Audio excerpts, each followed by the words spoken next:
2.1a, we are talking about the properties of numbers.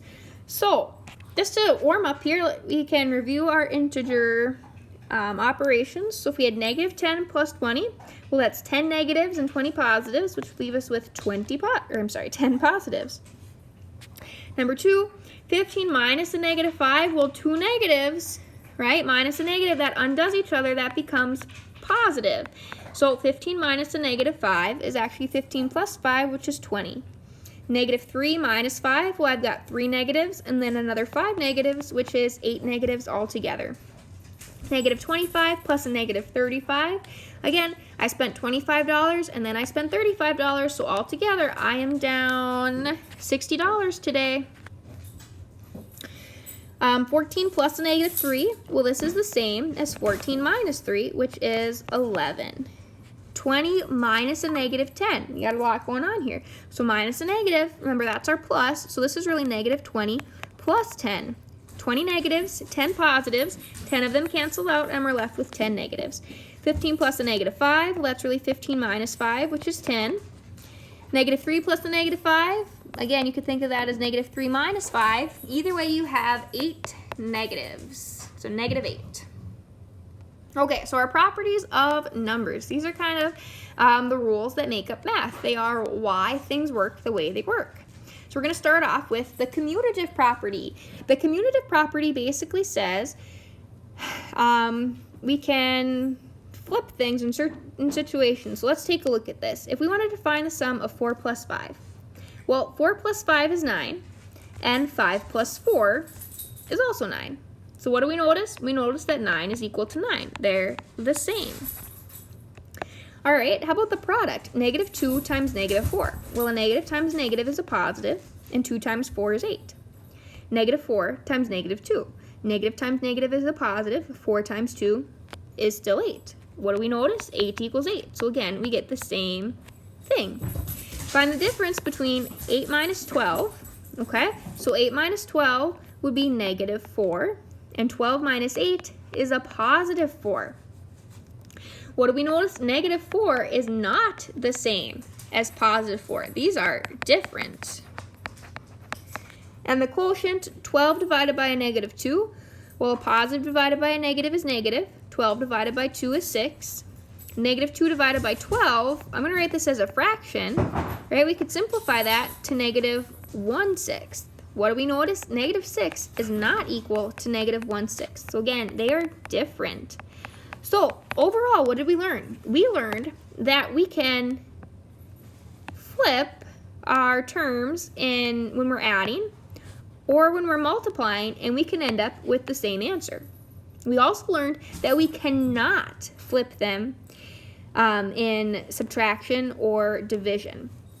So which operations are commutative? That would be addition and multiplication.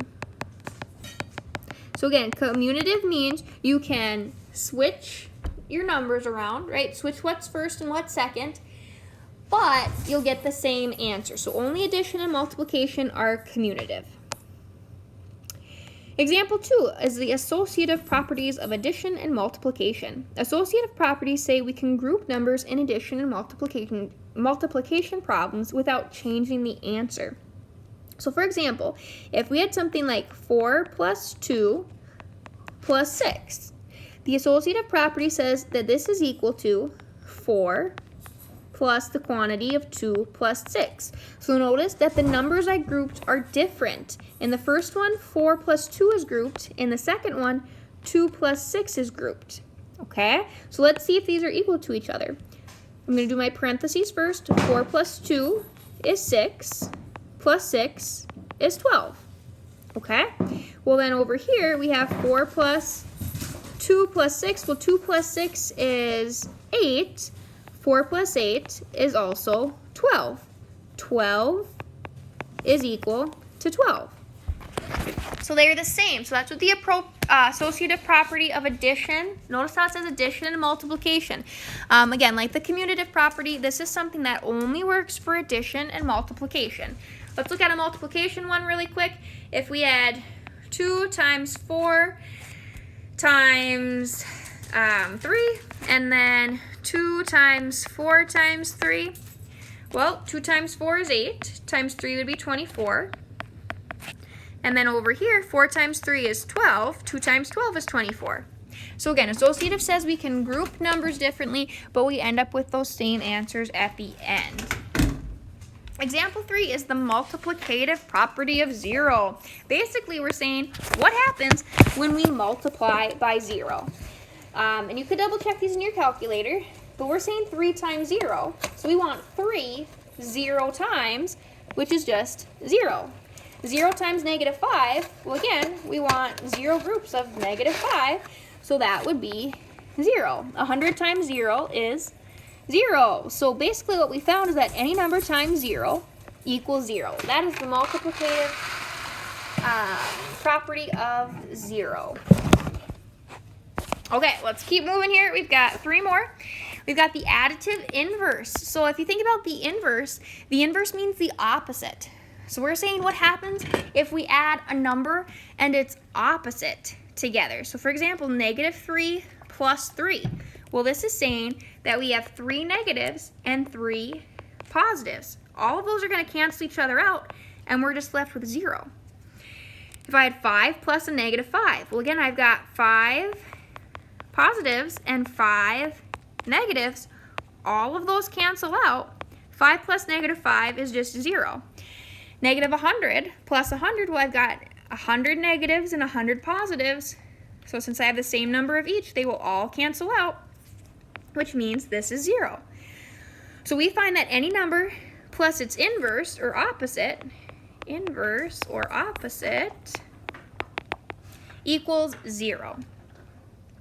The identity property of multiplication, any number times 1 equals the number itself. So you could pick any number you wanted, right? So we could do 52 times 1. What we're saying, right?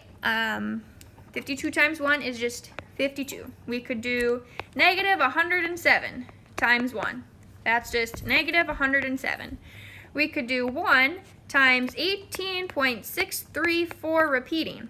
Well, that would be 18.634 repeating. So that's the identity property. Anytime you multiply something by 1, nothing changes because you're just saying you want one of that number, so it's just that number is your answer. Now you try a couple. So you can pause the video or end the video and try these, and that is our properties.